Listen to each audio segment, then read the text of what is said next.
बऱ्याच वेळेला ड्रेसचा नेफा करताना प्रॉब्लेम होतोय. इतर ताईंना होतोय तो होतोय, आमच्या सुनीता मॅडमला पण होतोय. त्याच्यामुळे म्हटलं तिच्यासोबत तुम्हाला सुद्धा एकदा फायनली नेफा कसा तयार करायचा सलवारसाठीचा किंवा चुडीदारसाठीचा वरचा जो बेल्ट असतो, चुन्या आपण ॲडजस्ट करतो त्याच्यासोबतचा, तो नेफा कसा तयार करायचा तुम्हाला दाखवणार आहे आज मी. एका सलवारचा नेफा तिला कटिंग करून दिलेला, पण ती कन्फ्यूज होतीये. आता तो आपण तयार करूया. चला मग. आता हा जो बेल्ट आहे तो आपल्याला कमरेसाठीचा लागणार आहे सलवारसाठी, त्यासाठी डबल कपडा घेतलेला आहे. आणि हा बेल्ट कितीचा आपल्याला हवा आहे, 22.5 याची ही रुंदी हवी आहे आणि लांबी याची आपल्याला 6.5 इंच हवी आहे. म्हणजे बघा 22.5 आणि 6.5 इंच, म्हणजे आपल्याला ही जी आपली इथे रुंदी आहे याच्यामध्ये 22.5 मध्ये 1.5 इंच वाढवून 24 इंच करायचं आहे कटिंग. आणि ही जी लांबी आहे आपली ह्याच्यामध्ये आपल्याला 6.5 मध्ये 2 इंच वाढवायचं आहे, म्हणजे 8.5 इंच कटिंग होईल. आता हा मी इथे फोल्ड करून घेतलेला आहे एका साईडने, त्याच्यामुळे हा पाठीमागचा भाग इथे तयार झालेला आहे जॉईंट होऊन. 24 इंच आहे तर आपल्याला इथे 22.5 इंच ते 23 इंच लागणार आहे. तर हा आता आपण जिकडून शिवणार आहे त्या साईडनं दाखवते. इथे बघा मी दोन्ही लिहिली होती माप, 24/8, 22/6.5. हा डबल कपडा घेतलेला आहे. डबल कपडा घेताना हे बघा डबल घडी इथे मी 24 इंच घेतलेले आहे. इथे अर्धा इंच दाब टीप मारून म्हणजे टीप मारून दाब टीप दिलेले आहे. आणि त्यानंतर हा जो आपला लांबीचा पार्ट आहे तो घेतला होता 8.5 इंच, अर्धा इंच तर फोल्ड दिलेला आहे. 8.25 इंच घेतला तरी चालेल. इथे मी हा अर्धा इंच फोल्ड दिलेला आहे. आता फोल्ड दिल्यानंतर शिल्लक किती राहतोय, हा 8 इंच राहतोय. अजून आपल्याला फोल्ड इथे नाडीसाठी द्यायचा आहे 1 ते 1.25 इंचाचा आणि अर्धा इंच आपल्याला इथे शिवून हवे आहे. म्हणजे 6.5च्या पुढे 1.5 इंच आपला जो आहे तो इथे मायनस होणार आहे. आता इथे पहिल्यांदा काय केलं, सुरुवातीला हे 2 पल्ले होते ते मी जोडले अर्धा इंचावरती दाबटीप मारून घेतली आणि एका बाजूला अर्धा इंच ही फोल्ड मारून घेतलेले आहे. हे बघा नाडीसाठी आपण जो फोल्ड करतो त्याच्या अगोदरचा फोल्ड आहे. आता त्यानंतर जिकडे आपण नाडी तयार करणार आहे त्या साईडला काय करायचं आहे बघा, तिथून आपल्याला हा 1 इंचाचा पार्ट घ्यायचा आहे. ओपन पार्ट जो आहे तिथून 1 इंचावरती घ्यायचा आहे हा. त्यानंतर जिथून फोल्ड केलेला आहे, फोल्ड जिथून केलेला आहे ना तिथून आपल्याला हे 1.5 इंच मायनस करायचं आहे. 1.25 इंच ते 1.5 इंच. आता आपलं इथे हे 1 इंच झालेलं आहे, तर पुन्हा इथे मी गॅप टाकते 1.5 इंचाचा. 1.25 इंच इथून घेतलं, 1.5 इंच हा गॅप दिला आणि पुन्हा हे कंटिन्यू इथं करायचं आहे. आता ह्याला शिलाई कशी मारायची ते सांगते. हे 2 पार्ट वेगळे आहेत. नाडीसाठीचा आपण जो बेल्ट तयार करतोय त्याच्यासाठी बघूया. हे बघा 1 इंच जो गॅप आहे ना तिथून आपल्याला हा डबल लॉक करत टीप मारायची आहे इथपर्यंत. हा डबल लॉक केला, इथपर्यंत थांबायचा आहे. दाब उचलला, पुन्हा इथे जो गॅप सोडलाय तो गॅप सोडून द्यायचा, डबल लॉक करायचा आहे आणि पुढे कंटिन्यू करायचा आहे. आता हा पार्ट कंटिन्यू झाला, इथे तुम्हाला लक्षात येईल ते हा धागा तोडून घ्यायचा आहे. इकडे झाला, आपण जो इथे गॅप दिलेला आहे नाडीसाठी हे इथे घर आपलं ओपन राहील. आता इथे धागा न तोडता, धागाही तोडू शकता पण न तोडता धागा केला तर तुम्हाला हे काम फिनिशिंग येईल. आता इथे बघा 1 इंच आपण जो मार्जिनचा कपडा घेतलेला आहे त्याला इथे अर्धा इंचाची फोल्ड मारायची आहे.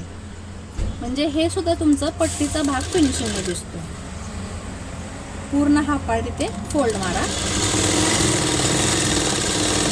मशीन थांबवायची आहे, सुई न उचलता दुसऱ्या पार्टला फोल्ड मारा आणि अर्धा इंचाचा जो गॅप आहे त्याच्या शेवटावरती शिलाई मारायची आहे. म्हणजे इथं आपला अर्धा इंच हे इथे फोल्ड केले, ह्याच्यावरती टीप मारायची आहे.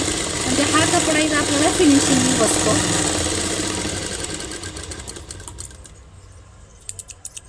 इथे थोडासा कपडा सुटलेला आहे, काही हरकत नाही, फोल्ड आपला होणार आहे. तर या पद्धतीने सरळ बाजूने तुम्हाला फिनिशिंग दिसतीये आणि या पद्धतीने उलट्या साईडने तुम्हाला फिनिशिंग दिसते. आता हा झाला आपला इथे राऊंड बेल्ट तयार. हे बघा असा राऊंड बेल्ट तयार झाला. आता आपण नाडीसाठी हा जो इथं घर ठेवलेला आहे त्याला काय करायचं, ह्याच्यावरती फोल्ड मारायचा आहे आणि ही नाडीसाठीचा घर तयार करून घ्यायचं. आता इथून इथे हे सोडल्यानंतर आपल्याला 7 इंच राहायला पाहिजे. तर इथे हे बरोबर 6.25 इंच येते, तरी सुद्धा आपण इथे ॲडजस्ट करू शकतो. 5 इंच वरती सरकून पट्टी घेतली, म्हणजे 1.25 इंचाची न घेता मी इथे 1 इंचाची घेतली, कारण कटिंग आपलं 1 इंच झालंय. तर 1.25 इंच घेतलं तर 5 इंच मायनस होईल त्यासाठी.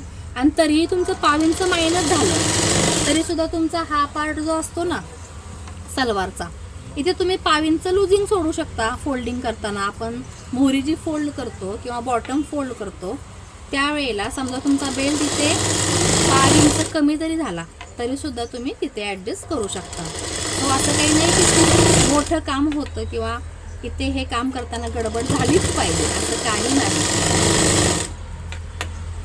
आता ही पूर्ण आपली टीप आहे ते आपल्याला कंटिन्यू करून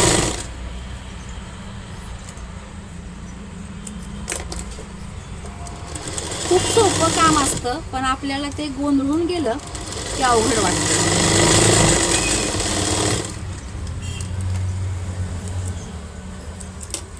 या पद्धतीने आपला इतका सोपा आहे नेफा तयार करणं. हा बघा सेंटरचा पार्ट, इकडे हा सेंटरचा पार्ट आहे, इकडे हा सेंटरचा पार्ट आहे आणि आपण जी दोरी घालणार आहे किंवा कमरेची नाडी घालणार आहे ती इथून आपल्याला ओपन करून प्रॉपर ती शिवता येते. म्हणजे इथून पास करायची, निघून काढायची. आणि हे घर सुद्धा आपलं 1-1.25 इंच झालंच पाहिजे, नाही तर आपली जी नाडी आहे ती याच्यामध्ये व्यवस्थित सेट होत नाही आणि कमरेला बांधताना आपल्याला तो त्रास होतो. आता हा पार्ट आपला बघा बरोबर 6.5 इंच तयार राहतोय का बघा.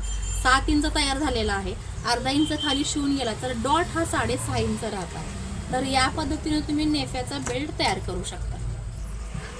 तर या पद्धतीने आपण प्रॉपर मध्ये हा जो बेल्ट आहे नेफा बेल्ट इतक्या सुंदर पद्धतीने आणि इतक्या व्यवस्थित फिनिशिंगने तयार करू शकतो. हा पूर्ण घेर बघा असा इतका हा सुंदर होतो. आणि सलवारला शिवताना इथे आपण जी नाडी घालणार आहे तो सुद्धा ओपन घेर व्यवस्थित दिसतो.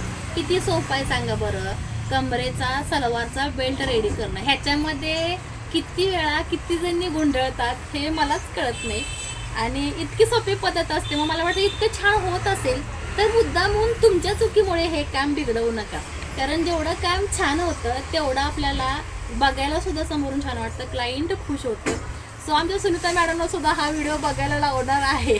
आणि तुम्हाला हा व्हिडिओ कसा वाटला हे कमेंट सेक्शनला सांगा. आणि असेच छान छान व्हिडिओज पाहण्यासाठी आपल्या चॅनलला नवीन असाल तर सबस्क्राईब करा स्टिचिंग सरिताला, जुने असाल तर शेअर करा, व्हिडिओज लाईक करा, छान छान कमेंट करा. पुन्हा भेटू नेक्स्ट व्हिडिओमध्ये छोट्या छोट्या आणि टिप्स महत्त्वपूर्ण व्हिडिओ सोबत. बाय.